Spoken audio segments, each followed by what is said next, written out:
आज के लिए योग वशिष्ठ का सूत्र है। ऋषि वशिष्ठ कहते हैं, wise man also like foolish man occasionally make others angry, but they do so only in order to test their ability to control their innate feelings, to see how far the anger of other persons will affect them. सूत्र कहता है कि मूढ़ व्यक्तियों की तरह ही जो प्रज्ञावान लोग हैं वो भी कभी कभी दूसरों को क्रोधित कर देते हैं, और वो ऐसा इसलिए करते हैं कि वो अपने भीतर ये देख सकें कि वो दूसरों की भावनाओं से कितना प्रभावित होते हैं, कितना प्रभावित नहीं होते हैं। बड़ी साधारण और व्यवहारिक बात आज के इस योग वशिष्ठ के सूत्र में ऋषि वशिष्ठ कहते हैं, और इसको एक प्रयोग की तरह भी जो बुद्धिमान लोग हैं, प्रज्ञावान लोग हैं, वो उपयोग में ला सकते। और आज के संसार में उपयोग में लाने की आवश्यकता भी नहीं है। अनेक परिस्थितियां यूं ही हमारे चारों तरफ रहती हैं। तो जो जागरूक लोग हैं, अगर वो ये देखना चाहें, ये परखना चाहें कि उनके भीतर जो शांति प्रकट हुई है वो कितनी गहरी है। कहीं ऐसा तो नहीं कि सब सतह पर है, वो अपने को शांत मानकर बैठे हुए हैं और अचानक परिस्थिति का कोई भी झोंका आए और सारी शांति बह जाए। संभव है। कहीं ऐसा तो नहीं कि प्रसन्नता ओढ़ी हुई है, कहीं ऐसा तो नहीं कि ये प्रेम ओढ़ा हुआ है, ये समस्वरता ओढ़ी हुई है, या बहुत ही कमजोर है, फ्रेजाइल है। क्योंकि किसी भी चीज के होने और उसके परिपक्व होने में एक यात्रा होती है। परिपक्वता जब हो जाती है तो हमको पता भी नहीं चलता। तो सूत्र जो योग वशिष्ठ का है, यहां पर ऋषि वशिष्ठ कहते हैं कि यूं तो जो अज्ञानी लोग हैं, मूढ़ लोग हैं, वो लोग कुछ न कुछ ऐसा करते हैं कि दूसरों को क्रोध दिला देते हैं, कोई झगड़ा झंझट खड़ा कर देते हैं, बेवजह का उलझाव पैदा कर देते हैं और फिर उलझ जाते। मूढ़ लोग तो यहां तक उलझते हैं कि सामान्य बातचीत चल रही है, अभी कोई झगड़ा झंझट खड़ा भी नहीं हुआ, बस बातचीत चल रही है। बात चलते चलते ही कब वो हीटअप हो जाता है सारा मामला, और कब वो बहस में, द्वंद्व में बदल जाता है, कब वो ठेस लग जाती है, कब रोना धोना शुरू हो जाता है, कब क्या शुरू हो जाता है, कब मनमुटाव पैदा हो जाते, पता ही नहीं चलता उसको।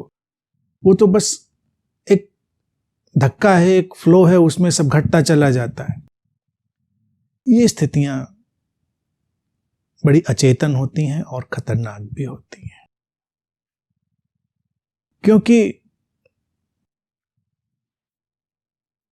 जो अभी अपनी अचेतनता में है उसको पता ही नहीं चल रहा क्या हो रहा है। इसी के बरक्स जो प्रज्ञावान व्यक्ति है, जो सिंसियर सीकर है, प्रामाणिक खोजी है, उसको तो पता है कि वो इस यात्रा में जा रहा है, उसको तो पता है कि ये गुण मूल्यवान है। जो अभी सजग नहीं है उसको तो जो गुण है वो बस एक दुर्घटना की तरह से टकरा के मिल जाते हैं। अगर वो शांत है, अभी उसके जीवन में प्रसन्नता है, तो ये बस एक घटनाक्रम है जिसने उस परिस्थिति को बना दिया है, लेकिन वो उसके लिए सचेतन नहीं है। और जो खोजी है, सचेतन इस यात्रा में जा रहा है, वो जानता है कि उसने इन सारे भावों के लिए, इस शांति के लिए, इस प्रसन्नता के लिए इस प्रेम, इस समश्वरता के लिए अपने प्राण डाले हैं, समझने का प्रयास किया है, उनको सहेजा है, संभाला है, उनको उसने विकसित होने के सारे आयोजन होने दिए हैं, जितना उससे संभव था, जितना उसकी समझ में, तो वो इन बातों को लेकर सचेतन है। तो उसके लिए अनिवार्य भी है कि एक बार वो देख ले बीच बीच में कि सब ठीक है या नहीं। जैसे भोजन पकाते समय भी व्यक्ति देख लेता है कि अब वो पक गया है, नहीं पक गया है। अब दूसरा भी इसका पहलू है कि जो भोजन बनाने में बहुत कुशल हो चुके हैं, वो तो उसका समय भी जानते हैं कि ये चीज इतनी देर में पक जाएगी। अब यहां पर भी अंतर है, ये चीज इतनी देर में पक जाएगी, लेकिन वो सामग्री पर भिन्नता पैदा हो जाती। जैसे छोटी सी चावल ही पकाना है किसी को, हर चावल को पकने में एक ही समय लगे ऐसा आवश्यक तो नहीं है। उसकी अलग अलग क्वालिटी, उसके अलग अलग जो प्रजातियां हैं उस पर निर्भर करता है। कोई चावल बहुत जल्दी पक जाता है, कोई थोड़ा वक्त लेता है, थोड़ा बहुत अंतर है। तो सारे चावल भी हम एक तरह से नहीं पका सकते हैं, किसी में पानी कम लगता है, किसी में थोड़ा पानी ज़्यादा लगता है। ऐसे हर चीज़ पे चावल तो एक सामान्य सी चीज़ है और हम एक दाना उसका देखने की कोशिश करते हैं पका कि नहीं पका। तो इसी तरह से चूंकि प्रत्येक व्यक्ति की जीवन धारा भिन्न है, प्रत्येक व्यक्ति की कंडीशनिंग भिन्न है, उसकी प्रोग्रामिंग भिन्न है, उसकी सारी संस्कारबद्धता भिन्न है, तो उसकी परिपक्वता आने का समय भी भिन्न भिन्न होगा। तो यहां पर बेहतर होगा कि उसके कुछ दाने बीच बीच में देख लिए जाएं कि पक रहे हैं कि नहीं पक रहे हैं। तो इसके लिए ये प्रयोग यहां पर सुझाया गया कि ऐसा सेंसर सीकर जानबूझकर कुछ ऐसी परिस्थिति पैदा कर लेता है जहां पर लोग क्रोधित हो जाते हैं, उसको भला बुरा कह लेते हैं, या किसी भी तरह से उसके लिए अवरोध अटकाव बनाते हैं, निंदा अपमान कर सकते हैं, लड़ाई झगड़ा कर सकते हैं। और तब वो थोड़ा दूर खड़े होकर देखेगा कि इस सब से वो कितना प्रभावित है, चीजें स्पर्श करती हैं या नहीं, लोगों की कही बातों को अब वो कितनी तटस्थता से ले पाता है, क्योंकि वही तो फिक्शनल और फंक्शनल ईगो के सारे इस खेल को समझ रहा था। और अगर अभी किसी की कही हुई बातों को वो यथार्थ मान ले तो इसका अर्थ है उसने फिक्शनल जो जीवन में कथाएं घटने का, काल्पनिक ढांचे बनने का जो उपक्रम था उसको ठीक से नहीं समझा था। अन्यथा वो जानता है कि ये इस व्यक्ति की अपनी प्रोग्रामिंग, इसकी अपनी कंडीशनिंग और वहां से उपजा हुआ इसका अपना एक ढांचा है जहां से बातें निकल रही हैं। और वो अगर अपने भीतर परिपक्व है तो अपने ढांचे में वो तटस्थ रह सकता है, जागा हुआ देख सकता है उन चीजों को। तो ये कसौटी बन जाएगी बीच बीच में। अब वशिष्ठ ऋषि इतने पहले ये बात ऐसे कह देते हैं और आधुनिक समय में जार्ज गुरजेफ, अब उनको पता नहीं वशिष्ठ का पता था कि नहीं था, उम्मीद तो नहीं रहा होगा क्योंकि संस्कृति अलग है, अलग जगह पैदा हुए लोग हैं। आजकल का जितना डिजिटलाइजेशन भी नहीं था कि सब हाथ में उपलब्ध है सारी टेक्नोलॉजी और हम हर पुस्तक, हर शास्त्र खोज सकते हैं। तो गुरजेफ अगर नहीं परिचित थे, हम ये बात मान लें, तो उन्होंने जब अपने यहाँ सजगता की सारी साधनाएं विकसित करी तो उसमें इस चीज को उन्होंने बिल्कुल प्रैक्टिकल, एक्सपेरिमेंटल ढंग से डाला। और गुरजेफ इसीलिए होता है ना, देखिए, एक गुरु कहीं कोई बात कहता है, दूसरा गुरु उसको कहीं जीता है, उसको कहीं एक्सपेरिमेंट करता है, कोई नहीं जानता ये कैसे, कहाँ, किस चीज की व्याख्या कहाँ होगी, किस चीज का प्रैक्टिकल कहाँ होगा, किस बात का अर्थ कहाँ विकसित होगा, खिलेगा, कोई नहीं जानता। ये इतना भर जो सूत्र है गुरजेफ की पूरी स्टाइल को बताता है। पूरी स्टाइल, उनकी जो शैली थी टीचिंग की वो यही थी, जानबूझकर परिस्थितियां पैदा करना। और उन्होंने अपनी पूरी टीचिंग को एक शब्द में ही समाया हुआ था। कहते थे कि my teaching is teaching of self remembering, आत्मस्मरण का ही सब काम है। तो अधिक से अधिक हमको बस केवल उस स्मरण में जाना है, उस रिमेम्बरिंग में जाना है, यही उनका उद्देश्य था। अब वो कहते थे परखने के लिए कि कैसे पता तो चले कि ये शांति, ये समर्पण, ये करुणा, या जो भी शब्द अध्यात्म में चलते हैं।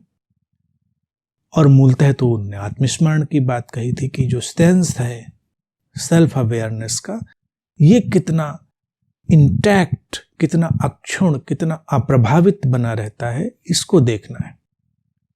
तो उनके पास कोई भी साधक जाता था, सारे उनकी किताबों में सब वर्णन है, सारी कहानियां, तो उसको कोई भी टास्क दे देते थे, कुछ भी कि अच्छा जाओ तुम ये करो। अब उदाहरण के लिए कोई गया तो उन्होंने आश्रम का कोई काम दे दिया कि ये लॉन है, इसकी सफाई करनी है तुमको, 2 दिन लॉन की सफाई कर दी। फिर 2 शिष्यों को लगा दिया कि लॉन में गंदगी फेंकनी है, पत्तियां फेंकनी है, वो उधर से सफाई करेगा, उधर से 2 फेंकते हुए निकल गए। कब कौन फेंक गया गंदगी, अब वो सफाई करने वाला जुटा पड़ा है। लगता अभी तो हम झाड़ू लगा के गए थे, अभी सब झाड़ पहुंच के गए थे, ये फिर देखिए कोई कूड़ा डाल गया। तो अब यहां पर गुरजेफ का उद्देश्य होता था कि सफाई बाहर की उतनी महत्वपूर्ण नहीं जितनी भीतर की सफाई। वो देखना ये चाहते थे कि इन बातों पर व्यक्ति कितना अविचलित रहता है।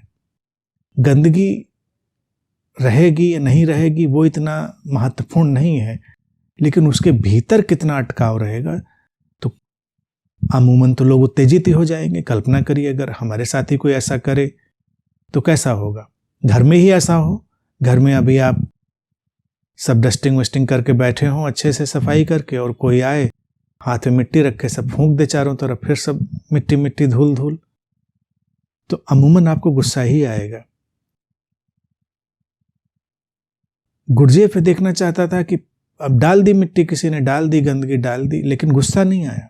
व्यक्ति चुपचाप बैठा है, वो अपने अंदर जागा है, देख रहा है इस चीज को। इसी तरह से एक बहुत उनका जो पॉपुलर टास्क चलता था, आश्रम में कोई सड़क बनाने के लिए दे देते थे कि ये सड़क हमको इतने दिन में कंप्लीट चाहिए।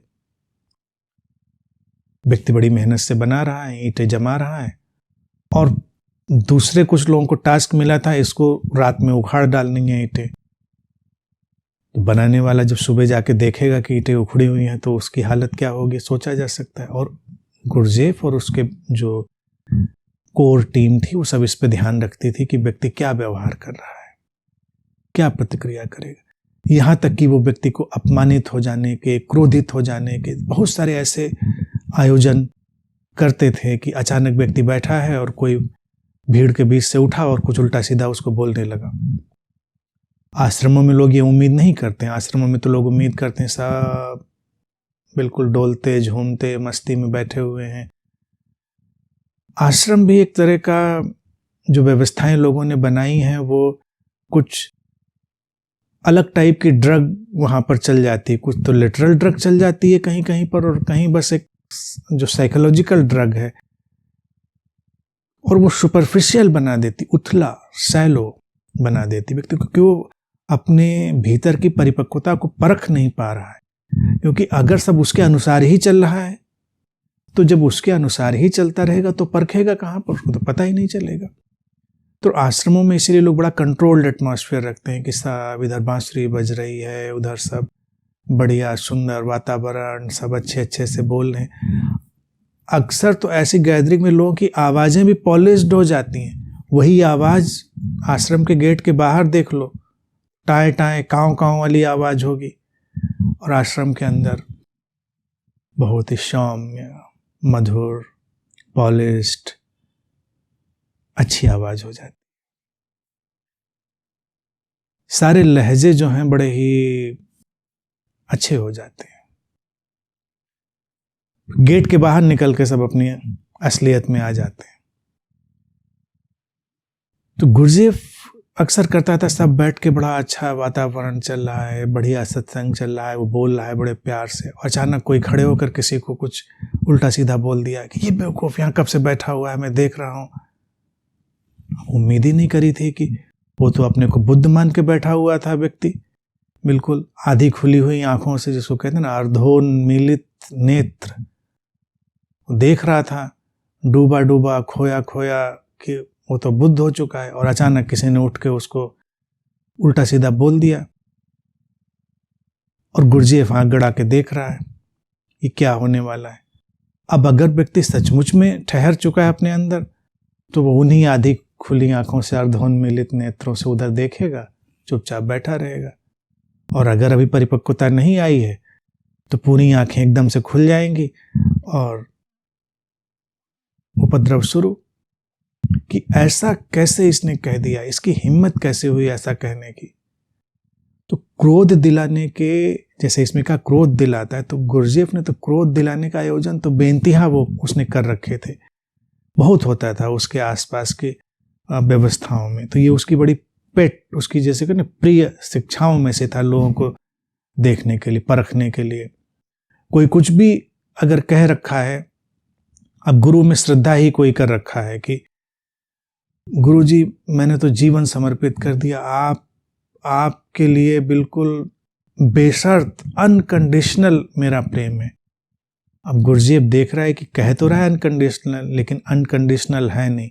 ये एक इमेज बनाए हुए है गुरु की, इस इमेज में चूंकि मैं फिट हूं इसलिए ये सब बातें बोल रहा है, और इसका कोई ईगो अभी यहां पर फुलफिल्ड हो रहा है।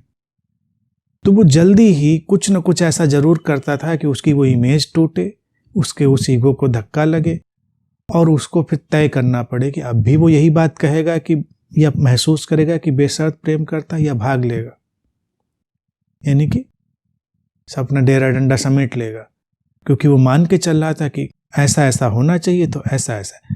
और अक्सर ये देखिए, ये मूर्खताएं अक्सर होती हैं, जिसके भीतर जितनी शर्तें होती हैं उतना ही वो बेशर्त की बात करता है। जिसके भीतर बेशर्त घटता है वो किसी शर्त की परवाह ही नहीं करता, क्या शर्त क्या बेशर्त, वो तो बहता चला जाता है। तो बुद्धिमान लोग ऐसी परिस्थितियों का निर्माण कर देते हैं, वशिष्ठ कहते हैं।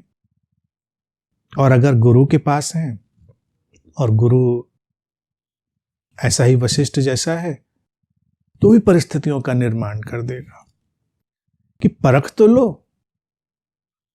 केवल कहने कहने से क्या हो जाएगा कि हो गया सब मामला, परिपक्वता हो गई, तो उसको जांचना परखना भी आवश्यक है बीच बीच में, किसी भी साधक के लिए एक अनिवार्य मामला है। तो इसका ध्यान रखना और समय समय पर इसको जांचते रहना, ये बहुत ही अच्छी बात हो।